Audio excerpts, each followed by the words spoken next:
to be here tonight. I'm going to talk about something that is of interest to you, even if you're not a finance or economics major. We are all part of the global economy. We're all connected. We all eventually will have money to invest. So what I'm going to talk about is, number one, why I think we're headed for a period of long-term slow growth. Not no growth like Japan, 20 years of zero growth, but slower growth than we've been used to. More importantly, maybe how to invest in this environment. So first of all, why should you care? You care because your job will eventually be tied to the economy. As I mentioned, we're headed for a long-term period of slow growth. And I want to emphasize not no growth like Japan. So things aren't dire, but you need to be careful about how you're investing. And lastly, how potentially should you invest in this market? Here is a picture of GDP to debt. So just to put this in perspective, we have the crash of 1929 over here, and this is where we are today. So imagine having a student loan of $1 million and an income of $50,000 a year. You can't do it. Something has to give, right? So we have too much debt.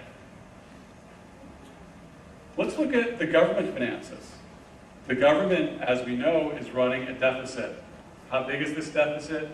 It is $1.5 trillion this year, probably over $1 trillion next year, and it was $1 trillion last year as well. And if you look at the budget in detail, there's not too many areas that can be cut. You can't cut completely defense. You can't completely cut Medicare, Social Security. The discretionary amount is probably less than 15%. So we have a problem with our budget. What does this mean? It means higher interest rates, higher taxes, which will ultimately slow the growth that we're going to have.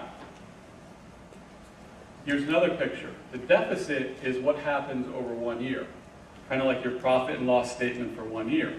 But what is our total debt? What is the total balance of your student loan? Well, right now, unfortunately, it's around $10 trillion, and it's projected to go to about $20 trillion. Okay, so these are all taxes that we have to pay. Our population is increasing at 1%, perhaps 2% a year. It's increasing at 30, 40%, maybe there'd be a lot of people working to pay off the debt.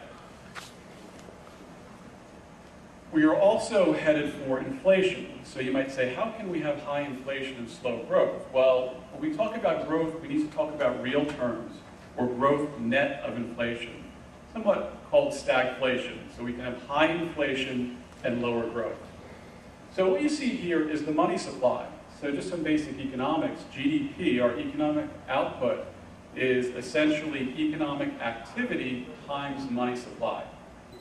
So what you see here is that when Lehman went under in the fall of 2008, the economy almost ground to a halt. To make sure it didn't fall off the cliff, the Fed pumped a bunch of money into the system. The money supply increased from $800 billion to almost $2 trillion within the span of weeks. The economy is gradually starting to recover. So what this means is that if the Fed does not take the liquidity out of the system by selling securities, we are going to have high inflation, which fits in with this stagflation theme that I mentioned. You might say, okay, things are getting better. How about what's happening to consumers? Well, the problem is that a lot of people that unfortunately were out of work or are in jobs that they're not thrilled with have been spending savings. They've been spending their credit card. They've been spending their retirement funds. So what we can see here is that even though the economy is getting better, delinquencies are going up. They're actually going up at a higher rate. So in other words, consumers and other people are tapped out, and now that's going to hurt the economy going forward. Now, somebody might say, well, I can just buy and hold. I can be like Warren Buffett and forget about it, and in 20 years I'll have great performance. I used to believe that as well. But here is a graph that shows there are many periods, some of these last almost 20 years, where there is zero return for the stock market. The zero price return, you do get dividends that adds a little bit, but the bottom line is that you can buy and hold in 10 years and potentially have zero return. So what I think you need to do is be more active in how you manage your investments. So you might say, well, what kind of returns do you think are going to happen in the decade or so ahead?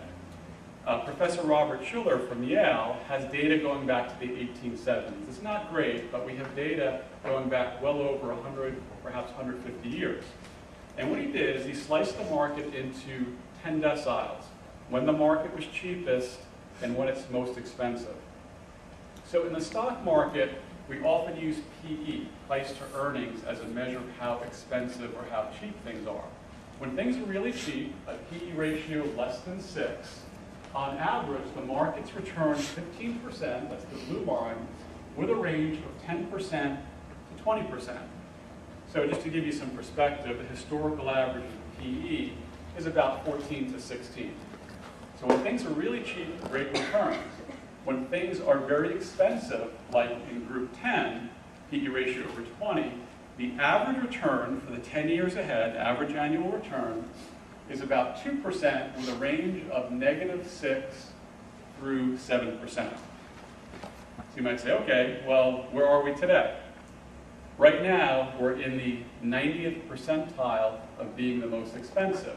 We're right over here in group 9. So this fits in with our slow growth theme that if you believe that the past is prologue to the future, on average, the average annual return of the stock market over the next 10 years is going to be about 3%. That's not great, right? You can get that similar to a CD. And we have a range of potentially losing money to earning perhaps 7 or 8%. So not too exciting for buy and hold investors. Now we'll talk about maybe what you could do about it to perhaps double or triple or quadruple, or like Saad's talk, James Simons, earn 30, 40, 50% rate of return if you're that fortunate. Here is a menu of things you might do if you believe in slow growth. Okay? And there is no one magic bullet. I'm going to give specific investments for each of these ideas. One is that you want to stick with the strongest firms, what I'll call high-quality stocks, something like a Walmart, Goldman Sachs. Weak companies will go under in a difficult economic environment. You also want to look at regions or countries that have high growth. The US GDP historically has grown at 3%. My feeling, due to all the debt and everything else we have overhanging us, is that it might be cut in half, 1.5% to 2%. Gold works in both inflation and deflation. So during the Goldilocks scenario, the rest of your portfolio should be working, but everybody should have access to some gold, and I'll talk about easy ways to do it. If you're into bonds, well, the best thing to do is to have floating rate bonds, bonds where the interest rates go up as inflation goes up, as opposed to a fixed bond. Imagine buying a 30-year treasury bond today. It's yielding only about 4%. In real terms, you'll actually lose money if inflation goes up. And then you could buy distressed assets. So it's unfortunate people are having problems, but it's also a great opportunity to make money for those that have capital, like Warren Buffett. And also investments off the beaten path, things that are not your traditional stocks and bonds. So here's some examples. High-quality stocks, Walmart, right? They're the ultimate low-cost producer. If anybody could raise prices, it's Walmart. Goldman Sachs, arguably the strongest financial firm out there. When everybody was losing money, Goldman Sachs in some areas was having record profits. 70% of their profits today are from trading. Boeing. There's only 2 commercial aircraft manufacturers in the world, Boeing and Airbus. So it's great to have no competition. Why? Because you could raise prices, maintain your market share, and profit margins. Countries with high growth. The acronym is BRIC countries, coined by an economist at Goldman Sachs. Brazil, Russia, India, China. In the past year or so, those markets have been on fire, so I would kind of wait for a pullback, or you can just gradually dollar cost average in, which means invest a little bit at a time. Gold and gold stocks. The easiest way to buy gold is not to have gold bullion in your house. You could lose it, something could happen to it. There's the gold ETF. The symbol is GLD. You can trade it just like IBM, and that tracks pretty closely the price of gold. If you want to be more aggressive, you can buy gold stocks. So companies like Harmony Gold and Anglo Gold are the 2 stocks that I own. And the idea is that as the price of gold goes up, the profits of these companies go up exponentially because you don't need more people, the price just goes up and it falls right to the bottom line.